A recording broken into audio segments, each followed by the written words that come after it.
नमस्कार दोस्तों, जय हिंद, वंदे मातरम। सभी मित्रों का स्वागत अभिनंदन करते हैं आपके अपने यूट्यूब चैनल, शिक्षा जगत के चैनल, राष्ट्रहित में चैनल जायसवाल कोचिंग सेंटर पर। दोस्तों, मैं आपके साथ जायसवाल सर।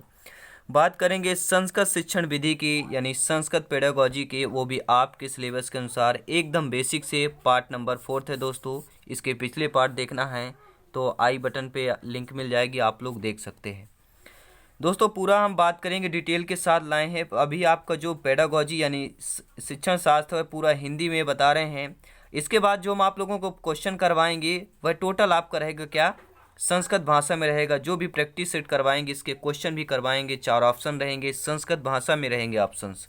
अभी हिंदी में बता रहे हैं ताकि आप लोग दोस्तों अच्छे तरीके से समझ पा सकें। कल हमने आप लोगों को बताया था पद शिक्षण के बारे में, यानी काव्य शिक्षण है, पद्यांश या काव्यांश आ जाए, सेम ही है दोस्तों। पद का सर्वप्रथम जो दर्शन है ऋग्वेद में मिलता है। पद्यात्म को ऋग्वेद है। पद की परिभाषा जो छंद से युक्त विधा हो पद कहलाती है। वाक्य रसात्मक काव्यम, यानी रसयुक्त वाक्य ही काव्य है। किसकी आपकी परिभाषा है, किसने कहा, विश्वनाथ आनंद की परिभाषा है। सर्वप्रथम संपूर्ण पद से युक्त वेद कौन सा है, तो आपका सामवेद है। मंत्रों का वेद ऋग्वेद, संगीतों का वेद सामवेद, जादू टोने का वेद अथर्ववेद, और गद्य पद से मिश्रित वेद यजुर्वेद। और गद्य पद से मिश्रित रचना आपकी हिंदी में चंपू काव्य कहलाती है, लेकिन यहाँ पे मिश्रित वेद पूछा जाए तो आपका यजुर्वेद होगा। अगला दोस्तों क्या पूछा जा रहा है, काव्य शिक्षण का मुख्य उद्देश्य क्या है। रसानुभूत, काव्य का रसास्वादन, सौंदर्यानुभूत, भावानुभूत, चतुर्वर्ग फल प्राप्ति का उद्देश्य। सभी लोग आप नोट्स भी बना सकते हैं या टेलीग्राम में ज्वाइन कर पीडीएफ फाइल या नोट्स प्राप्त कर सकते हैं। काव्य 2 प्रकार का होता है। पहला होता है दृश्य काव्य, दूसरा होता है श्रव्य काव्य। काव्य हो गया पहला दृश्य, दूसरा आपका श्रव्य काव्य हो गया। दृश्य काव्य के 2 होते हैं, एक होता है रूपक और दूसरा होता है उपरूपक। श्रव्य काव्य के 3 होते हैं, गद्य होता है, पद्य होता है, तीसरा चंपू होता है। गद्य के 2 होते हैं, कथा होता है और आख्यायिका होती है। और आपके श्रव्य के 2 होते हैं, महाकाव्य और खंड काव्य हो गया। चंपू के चंपू और आपका नल चंपू होता है। और पद्य में महाकाव्य, खंड काव्य और मुक्तक काव्य, 3 प्रकार के पद्य होते हैं दोस्तों। महाकाव्य, खंड काव्य और आपका मुक्तक काव्य। गद्य में कथा और आख्यायिका होता है, चंपू में चंपू और नल चंपू ये होते हैं। पूरा डिटेल के साथ जानेंगे इनका भी। पहले बात कर लेते हैं आपके पद शिक्षण की। जो सर्वश्रेष्ठ वाचन है वह ससुर वाचन होता है।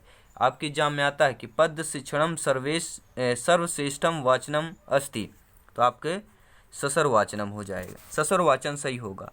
पद शिक्षणम सर्वश्रेष्ठम, प्रश्नों का प्रकार कौन सा है, तो भावबोध या भाव विश्लेषण है। पद शिक्षण की सर्वश्रेष्ठ विधि क्या है, पद शिक्षण सर्वश्रेष्ठम विधि है दंडान्वय खंडान्वय विधि। कौन सी है, दंडान्वय और खंडान्वय विधि है, और कठिन निवारण विधि। और आपको पता है दंडान्वय खंडान्वय विधि से एक प्रश्न जरूर आता है। अगला जो दोस्तों यानी कि बात करेंगे हम कि पद शिक्षण की विधियां कौन कौन सी हैं, तो 8 प्रकार की होती हैं। 8 विधियों को पूरा डिटेल के साथ जानेंगे। गीत विधि, भाषानुविधि, व्याख्या विधि, भाष्य विधि, तुलना विधि, समीक्षा विधि, दंडान्वय और खंडान्वय विधि। ये पद शिक्षण की 8 विधियां होती हैं। बात करेंगे गीत विधि, प्राथमिक स्तर के लिए श्रेष्ठ माना जाता है। बहुत इंपॉर्टेंट है कि प्राथमिक स्तर के लिए श्रेष्ठ विधि कौन सी है, तो गीत विधि जो है आपकी प्राथमिक स्तर के लिए श्रेष्ठ माना जाता है। और इसमें पद्यांश को लयबद्ध या संगीत के माध्यम से पढ़ाया जाता है। गीत विधि में नाम से ही प्रसिद्ध है गीत विधि। दूसरी आपकी भाषा अनुवाद विधि है। इसमें क्या है, अर्थबोधन विधि कहा जाता है, यानी इस विधि के द्वारा पद्यांश को शब्दों का अर्थ किया जाता है। तीसरी आपकी दोस्तों व्याख्या विधि। व्याख्या विधि में शंका समाधान के लिए काम में आती है। कई बार एग्जाम में आया प्रश्न आपके, शंका समाधान के लिए काम में आने वाली विधि वह व्याख्या विधि है। इस विधि में एक एक शब्द की व्याख्या की जाती है, बाद में श्लोक का अर्थ करवाया जाता है। और आपके व्याख्या विधि में व्यंग्यार्थ, लक्ष्यार्थ, दार्शनिक पक्ष पर भी बल दिया जाता है। चौथी आपकी भाष्य विधि। भाष्य विधि जो है आपके उच्च स्तर के लिए श्रेष्ठ मानी जाती है। और भाष्य विधि में कथा के समान दृष्टांतों का स्पष्ट अध्यापन कराया जाता है। ऐतिहासिक उदाहरणों की प्रधानता भी रही है। और तुलना जो विधि है आपकी, प्रस्तुत श्लोक के भाव वाले समान श्लोक को बताया जाता है। और तुलना विधि में काव्य सौंदर्य की अनुभूति भी प्राप्त होती है।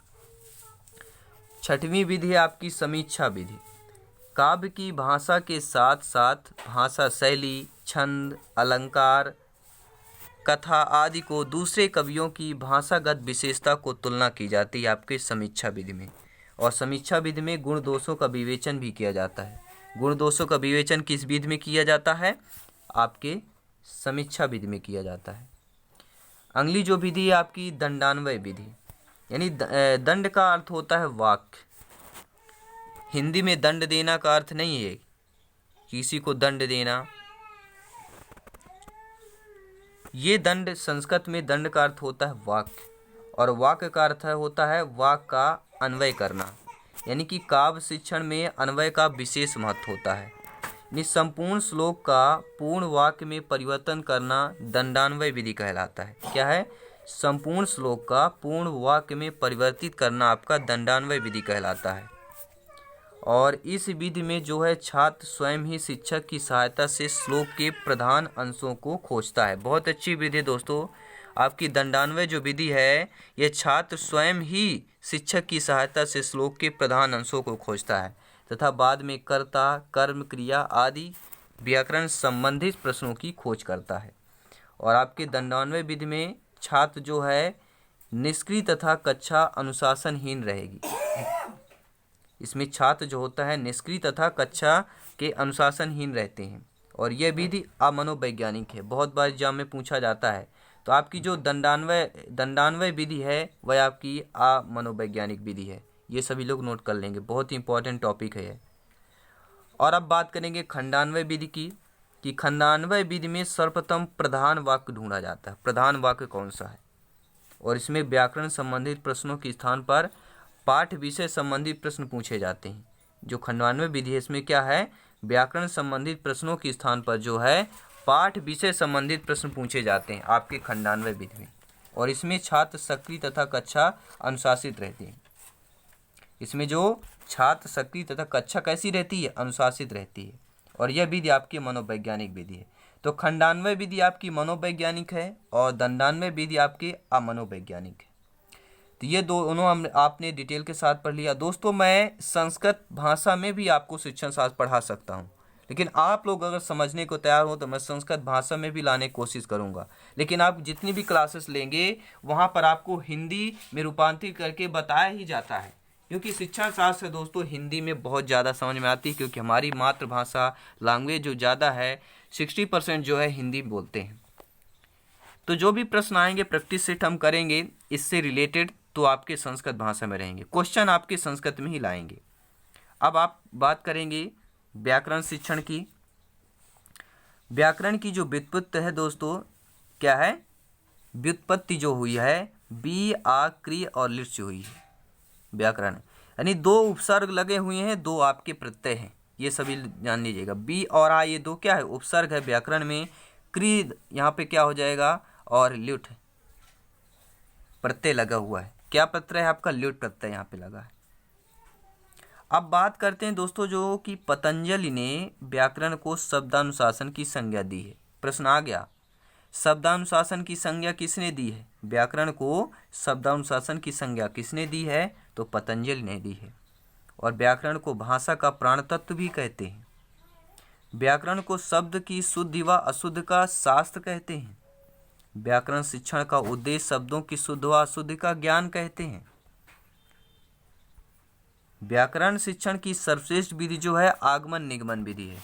बहुत बार पूछा गया है दोस्तों कि व्याकरण शिक्षण की सर्वश्रेष्ठ विधि जो है आपकी आगमन निगमन विधि है। और व्याकरण शिक्षण का महत्वपूर्ण सोपान है नियमितीकरण, यानी नियम से पढ़ना ही महत्वपूर्ण सोपान है। और व्याकरण शिक्षण के 5 सोपान हैं। 5 महत्वपूर्ण सोपान हैं। रच्छो रच्छो हागमल घ्व संदेहा। क्या लिखा हुआ है?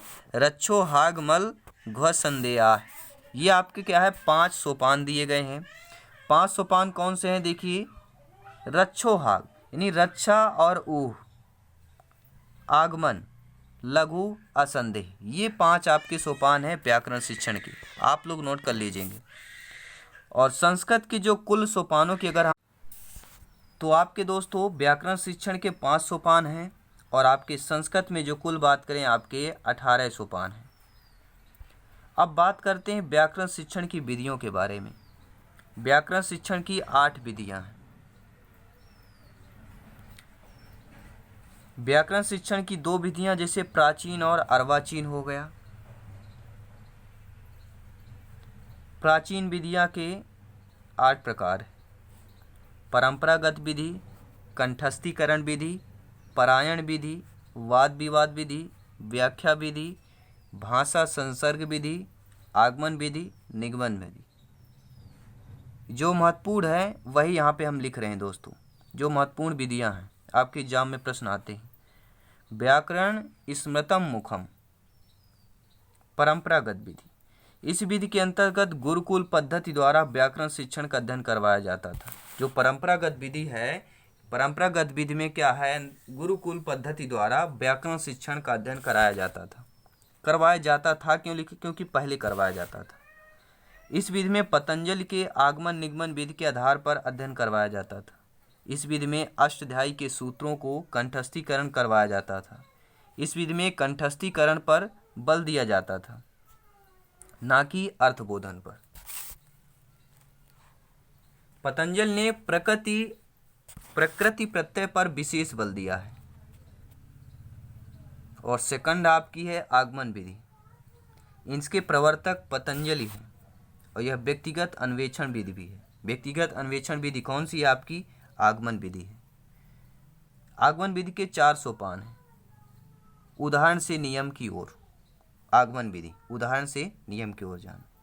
उदाहरण: विशिष्ट से सामान्य की ओर, निरीक्षण ज्ञात से अज्ञात की ओर, नियमितीकरण सरल से कठिन की ओर, और परीक्षण स्थूल से सूक्ष्म की ओर। ये 4 सोपान है। उदाहरण, निरीक्षण, नियमितीकरण, परीक्षण। उदाहरण: विशिष्ट से सामान्य, ज्ञात से अज्ञात निरीक्षण, सरल से कठिन नियमितीकरण और स्थूल से सूक्ष्म परीक्षण। और यह विधि रोचक है। यह विधि रोचक है, नूतन नियम के सामान्य ज्ञान की ओर है, छात्र सक्रिय रहते हैं तथा कक्षा जो है आपकी अनुशासित रहती है। तीसरी विधि है निगमन विधि। इसके प्रवर्तक भी पतंजलि हैं। और निगमन विधि के 4 सोपान हैं। नियम से उदाहरण की ओर, ये नोट कर लेंगे। नियम बोधन यानी अज्ञात से ज्ञात की ओर, नियम स्पष्टीकरण कठिन से सरल की ओर, नियम परीक्षण सूक्ष्म से स्थूल की ओर, नियम सत्यापन नियम से उदाहरण की ओर, सामान्य से विशिष्ट की ओर। ये होता है निगमन विधि। यानी आगमन का कह सकते हैं विलोम। यहाँ पे आगमन में पहले ज्ञात से अज्ञात की ओर है, लेकिन निगमन में आपके अज्ञात से ज्ञात की ओर चलना है। पहले नियम बाद में उदाहरण निगमन में। और निगमन विधि में छात्र निष्क्रिय रहते हैं और कक्षा अनुशासनहीन रहती है। चौथी भाषा संसर्ग विधि। इस विधि के अंतर्गत व्याकरण तथा अनुकरण के माध्यम से अध्यापन कराया जाता है। 5वां है आपका समवाय यानी सहयोग विधि। इस विधि के अंतर्गत व्याकरण का ज्ञान अलग से न देकर गद्य पद्य रचना, नाटक, कथा के अध्ययन के साथ दिया जाता है सहयोग विधि में। अगली आपकी ह्यूरिस्ट विधि। इससे प्रश्न आते हैं। इनके प्रवर्तक आर्मस्ट्रांग है। ह्यूरिस्ट विधि को अन्वेषण विधि के नाम से भी जाना जाता है। ह्यूरिस्ट विधि में बालक स्वयं शब्दों की खोज करता है। ये बहुत बार पूछा जाता है कि बालक स्वयं शब्दों की खोज किस विधि के द्वारा करता है? आगमन विधि, निगमन विधि, ह्यूरिस्ट विधि या इनमें से कोई नहीं। तो ह्यूरिस्ट विधि द्वारा ही बालक जो है स्वयं शब्दों की खोज करता है।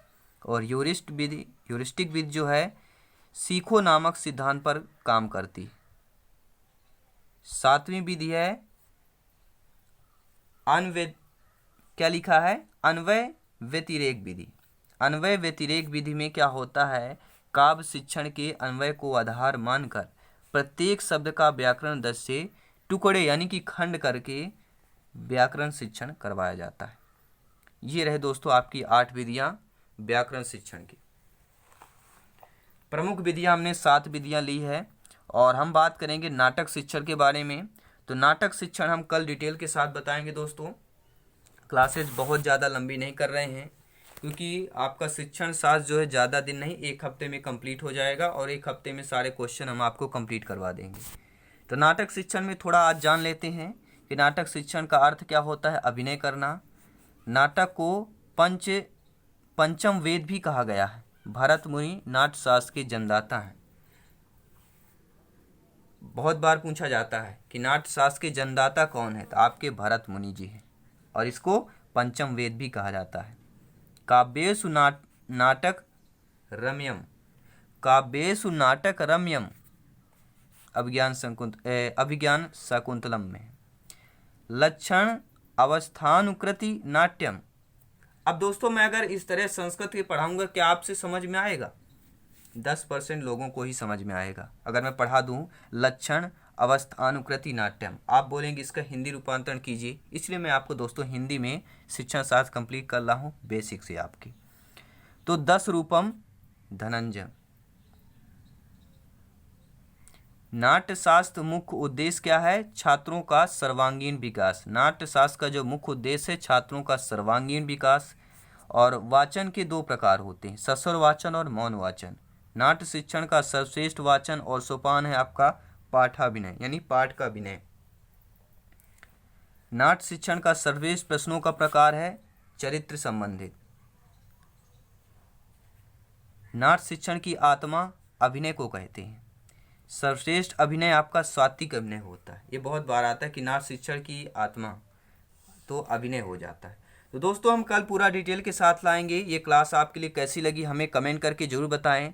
जैसे भी क्लास आपको चाहिए डिटेल के साथ कमेंट आप बेफिक्र कर सकते हैं। और सभी क्लासेज अटेंड हो करिए और बेहतर प्रिपरेशन कीजिए और एक सरकारी सीट, अपने सपनों की दुकान, अपने सपनों की दुनिया, अपने परिवार का सपना, अपना सपना, अपने सभी फैमिली मेम्बर का सपना ज़रूर पूरा होगा क्योंकि आप लोग मेहनत करेंगे। आपके पीछे बहुत सारा बोझ है, आपके परिवार का, आपके भाई बहन, आपके घर वालों का, बच्चों का बहुत सारा बोझ है और यह बोझ एक सरकारी सीट पर टिका हुआ है। तो ये जहाँ पर ज़रूर होगा क्योंकि दोस्तों हम शिक्षा जगत की बात करते हैं, शिक्षक भर्ती की बात करते हैं, आपके सिलेबस के आधारित पर प्रश्न की बात करते हैं और आपके सिलेक्शन की बात करते हैं। तो दोस्तों मिलते हैं नेक्स्ट क्लास में। हंसते रहिए, मुस्कुराते रहिए। उम्मीद यही है दोस्तों कि बस आप खुश रहें, आपका परिवार खुश रहे और ये भी ये शिक्षा जगत का परिवार है, इसे भी आपके प्रेम, स्नेह और सपोर्ट की ज़रूरत है। तो लाइक और शेयर भी करते रहें। सभी मित्रों का तहे दिल से धन्यवाद। जय हिंद, वंदे मातरम।